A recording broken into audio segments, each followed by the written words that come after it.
So I've got some books about aeroplanes for us to look at, and then I'm going to show you how to fold your own paper aeroplane so you can make some at home. And at the end of the video, I'm going to show you some of the aeroplanes that I folded. I found lots of different cool looking ones on YouTube, and I folded them, and I'm going to demonstrate throwing them, and we'll see which one flies the furthest, and then we'll know which one is the best of the paper aeroplanes. Okay, everybody? So let's all get comfortable, sit down on our bottoms, ready to start a story? Okay, let's go. So the first book we have here is called Planes, about different types of aeroplanes. We'll have a look at this, and there's a few pages with a bit of information about each plane, and then we'll fold our paper aeroplanes together. Okay. A jumbo jet has landed to pick up passengers and fuel. It is the largest airliner in the world. So this is the sort of aeroplane that you may have been on if you went on a family holiday. And here are some people climbing up the air stairs to get on board the plane. Now there's a row of windows in the middle of the aeroplane for passengers. There's also some windows on the top of the aeroplane, must be for some more passengers. And up here you can see the windows where the pilot and the co-pilot sit, the people who fly and operate the aeroplane.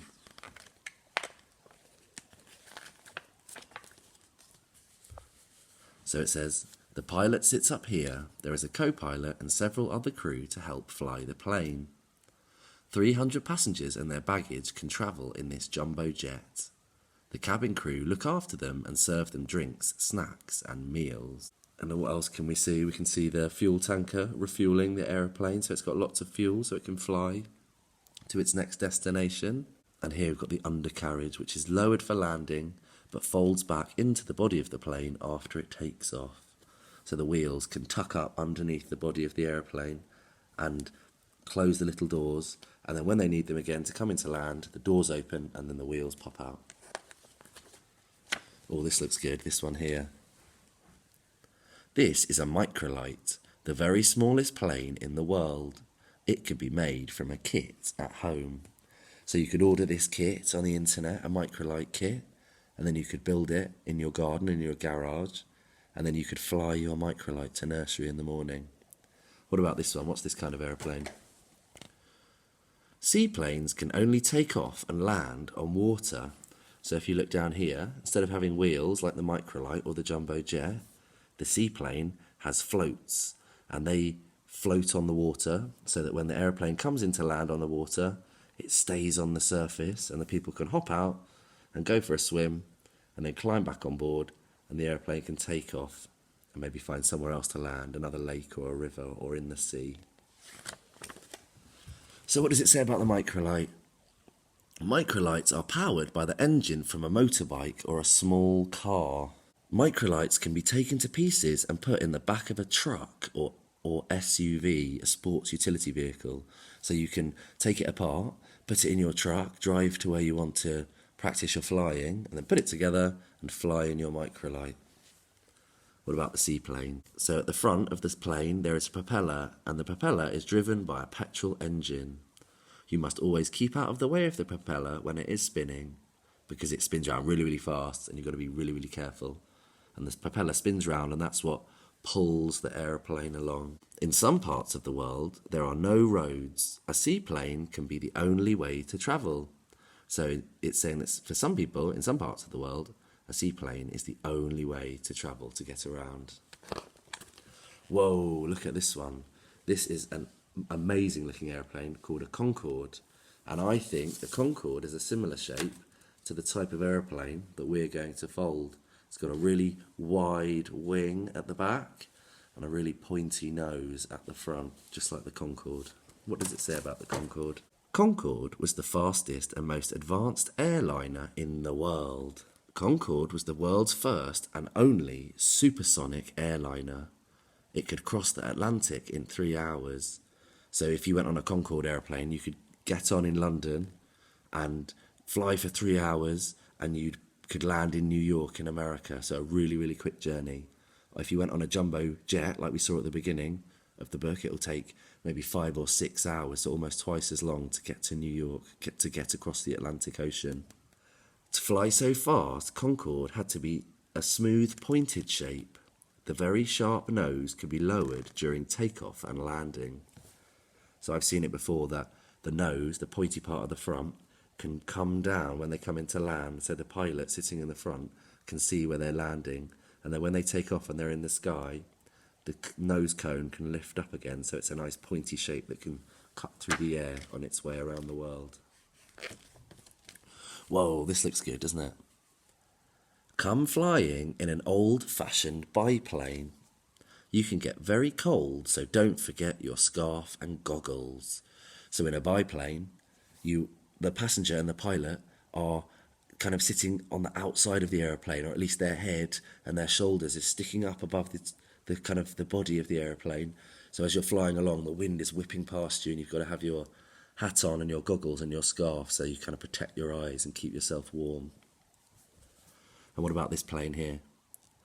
This twin-engine plane can take off from a very short runway, a field, or even a beach. So it looks like this aeroplane has landed on a beach here, and there are some people waving to the pilot as the plane takes off. So what does it say about the biplane? A biplane has 2 wings. This is an old one. It has no modern instruments, so the pilot would look over the side and follow roads or rivers. A biplane has a wing on the top and a wing underneath. Bi means 2, like a bicycle has 2 wheels, or binoculars have 2 tubes to look through. And it says modern aeroplanes can retract their wheels, so we saw the jumbo jet can tuck the wheels in under the body, or the biplane, the wheels are fixed in one position on the bottom, so they stay where they are underneath the plane. And what about the twin-engine plane? It says many parts of the world do not have airports with proper runways.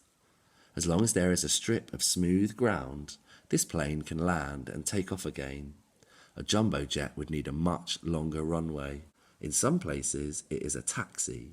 It is nicknamed a puddle jumper because it is often used to fly from island to island. Wow, look at that. So a glider, this aeroplane here is called a glider, and it has no engine, so it has to be towed up into the air. So this aeroplane has pulled the glider up into the air to get it going. So it gets pulled up into the air to get it going. Then the little plane goes back down and the glider flies silently through the skies. So because it hasn't got an engine, it swoops around the sky a bit like a bird, and it'll kind of get lower and lower, and then it'll come into land on the runway. Once it is high in the sky, the tow rope is dropped and the pilot glides silently down to earth. Even though he has no engine, he can go up as well as down by riding air currents. They can even loop the loop. Wow, that would be something worth seeing, wouldn't it? That would be a lovely thing to see. Oh, we've got some questions here. What's this for? It's asking, what is this kind of aeroplane for?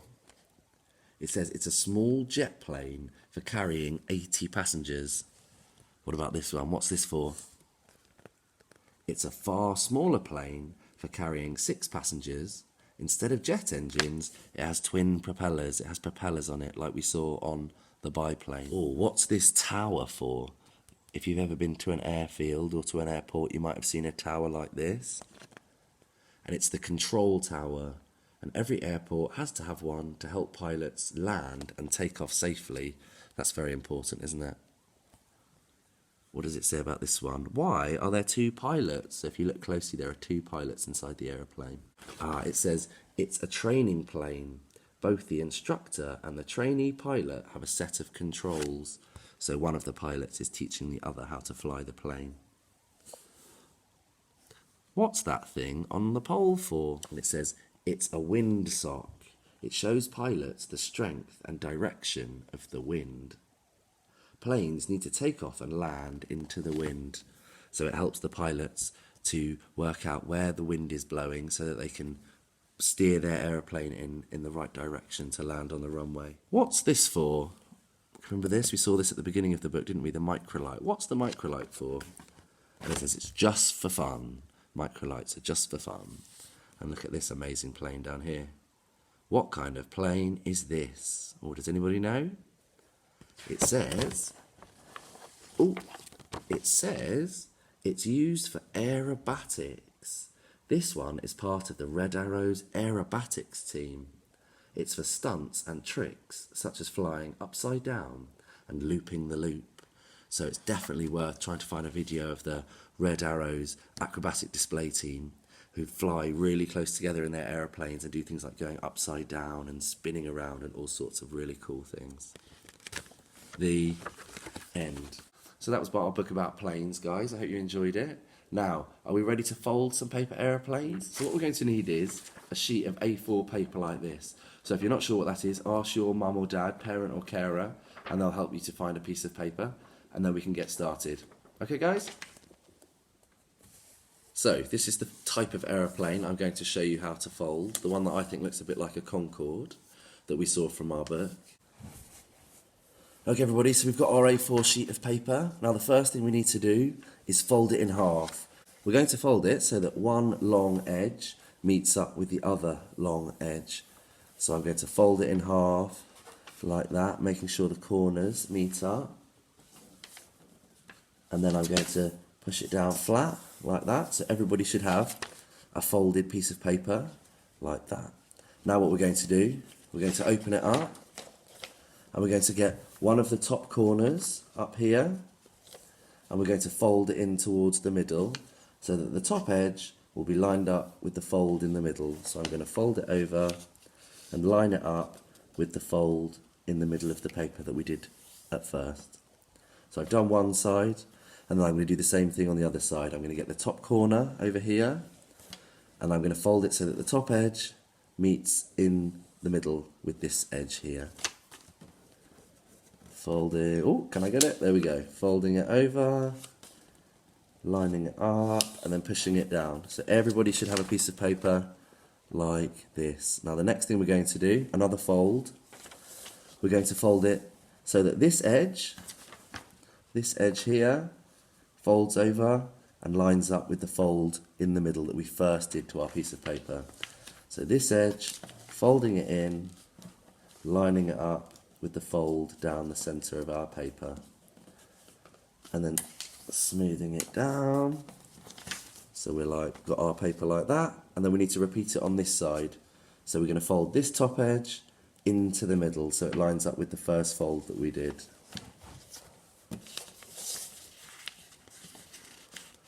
Like that, and then we're going to smooth it out. So everybody should have a piece of paper like this. Now what we're going to do, we're going to fold it along the line that we did down the middle of our paper, like that.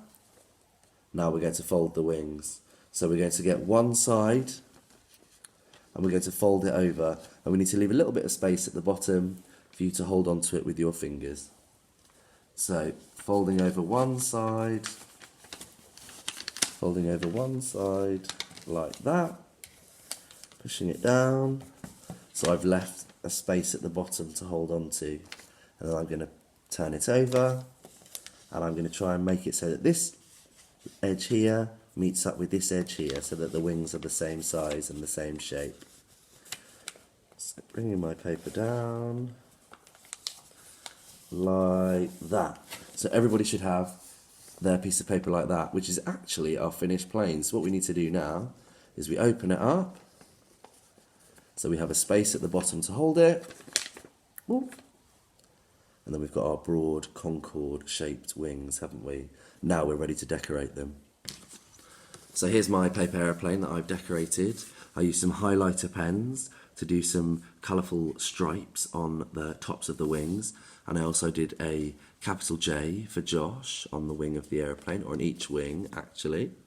And I've also drawn some windows along the side of the aeroplane, and you can see lots of children in there waving at you. And who's this at the front of the plane? That's the pilot, isn't it? That's the person that's flying the plane. And if we swing it round, I've written my name here, Josh, and then Airways, that's the kind of airline that's carrying me on holiday. And there are some more people in the window, and there's the pilot again. So I can't wait to see how you decorate your planes, everybody, and I've got a couple more to show you. This was a plane decorated by Maria from our Highbury green room. Fantastic. And look, if you look closely, Maria did a for Maria on the wing, a capital M. And we've also got a plane that was folded by Eleanor from our green room in Highbury. And Eleanor drew her brother on the wing and has done some other shapes and used lots of bright colours to decorate it. So there are some good ideas for you guys when you're decorating your planes. Now guys, I've got a few more planes to show you before we do our flight test, and you can see which one flies the furthest. So, you've already seen the Concorde plane that we've just folded. I also made a really narrow plane with the wings that turn up at the sides and a kind of tail fin as well. I made a pointy triangular aeroplane, and Amy did an A for Amy, a capital A on the wing. So we'll try and throw that one in a bit, see how far it flies. We've got this one here. I think this looks really cool. So we hold it that way. It's got a really wide wing, but then it gets really narrow and really pointy. So we'll throw that one and see how far it flies. We've also got this one here. Now, it doesn't look like an aeroplane, does it? But I was reading on the internet and it said that this is a paper aeroplane that can fly the furthest. This is the world record holder. So when we do our test, this one should be flying all the way across the yellow room, maybe out the garden door, maybe to the staff room. We'll have to see. So I also folded this one. This is a bit like the Red Arrows plane we saw in our book about aeroplanes. Like a fast jet, a really fast jet aeroplane. So I'll have to throw that one and see how far it flies. And I've got one more to show you, which is this one. Again, doesn't look much like a paper aeroplane, does it? It's similar to our cylinder-shaped aeroplane, except it's two small, well, a small cylinder and a larger cylinder stuck onto a paper straw, kind of a drinking straw. So we'll have to throw that one and see how it flies. All right, we ready to do our test? Okay, let's go.